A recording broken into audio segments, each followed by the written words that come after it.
जय श्री कृष्णा। गीता का 7वां अध्याय का महात्म्य। भगवान शिव कहते हैं, हे पार्वती, अब मैं 7वें अध्याय का महात्म्य बतलाता हूँ, जिसे सुनकर कानों में अमृत राशि भर जाती है। पाटलिपुत्र नामक एक दुर्गम नगर है, जिसका गोपुर द्वार बहुत ही ऊंचा है। उस नगर में शंकुन नामक एक ब्राह्मण रहता था। उसने वैश्यवृत्ति का आश्रय लेकर बहुत धन कमाया, किंतु न तो कभी पितरों का तर्पण किया और न ही देवताओं का पूजन। वह धन उपार्जन में तत्पर होकर राजाओं को ही भोज दिया करता था। एक समय की बात है, उस ब्राह्मण ने अपना चौथा विवाह करने के लिए पुत्रों और बांधुओं के साथ यात्रा की। मार्ग में आधी रात के समय जब वह सो रहा था, तब एक सर्प ने कहीं से आकर उसकी बाह में काट लिया।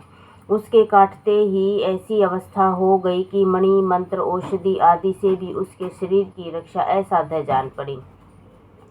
तत्पश्चात कुछ ही क्षणों में उसके प्राण पखेरु उड़ गए। फिर बहुत समय बाद वह प्रेत सर्प योनि में उत्पन्न हुआ। उसका चित्त धन की वासना में बंधा था।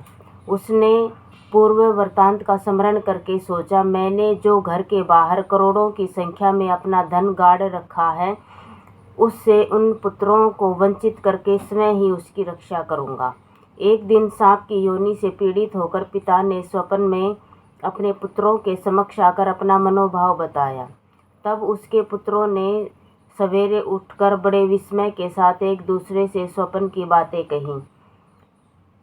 उनमें से मझला पुत्र खुदाल हाथ में लिए घर से निकला और जहां उसके पिता सर्प योनि धारण करके रहते थे, उस स्थान पर गया। यद्यपि उसे धन के स्थान का ठीक ठीक पता नहीं था, तो भी उसने चिन्हों से उसका ठीक निश्चय कर लिया और लोभ बुद्धि से वहां पहुंचकर बाबी को खोदना आरंभ कर दिया।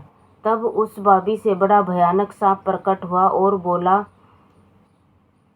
ओ मूढ़, तू कौन है? किस लिए यहाँ आया है? क्यों बिल खोद रहा है? किसने तुझे भेजा है? ये सारी बातें मेरे सामने बता। पुत्र, मैं आपका पुत्र हूँ।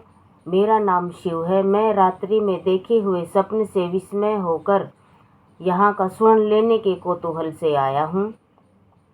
पुत्र की यह वाणी सुनकर सांप हंसता हुआ उच्च स्वर से इस प्रकार स्पष्ट वचन बोला, यदि तू मेरा पुत्र है तो मुझे शीघ्र ही बंधन मुक्त कर दे। मैं पूर्व जन्म के गड़े हुए धन के ही लिए सर्प योनि में उत्पन्न हुआ हूँ। पिताजी, आपकी मुक्ति कैसे होगी, इसका उपाय मुझे बतलाइए, क्योंकि मैं इस रात सब लोगों को छोड़कर आपके पास आया हूँ। पिताजी, बेटा, गीता के अमृत में 7वें अध्याय को छोड़कर मुझे मुक्त करने में तीर्थ, दान, तप, यज्ञ भी सर्वदा समर्थ नहीं है। केवल और केवल गीता का 7वां अध्याय ही प्राणियों के जरा, मृत्यु आदि दुख को दूर करने वाला है। पुत्र, मेरे श्राद्ध के दिन 7वें अध्याय का पाठ करने वाले ब्राह्मण को श्रद्धा पूर्वक भोजन कराओ। इससे निसंदेह मेरी मुक्ति हो जाएगी।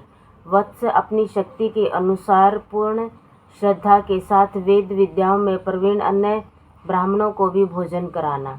सर्प योनि में पड़े हुए पिता के ये वचन सुनकर सभी पुत्रों ने उनकी आज्ञा के अनुसार तथा उससे भी अधिक किया। तब शंकुन ने अपने सर्प शरीर को त्याग कर दिव्य देह धारण किया और सारा धन पुत्रों के अधीन कर दिया। पिता ने करोड़ों की संख्या में जो धन बांट कर दिया था, उससे वे पुत्र बहुत प्रसन्न हुए। उनकी बुद्धि धर्म में लगी। उन्होंने बावली, कुआं, पोखरा, यज्ञ तथा देव मंदिर के लिए धन का उपयोग किया और अन्नशाला भी बनवाई। तत्पश्चात 7वें अध्याय का सदा जप करते हुए उन्होंने मोक्ष प्राप्त किया। हे पार्वती, यह 7वें अध्याय का महत्व मैंने बताया गया, जिसके स्वर्ण मात्र से मानव सब पातकों से मुक्त हो जाता है।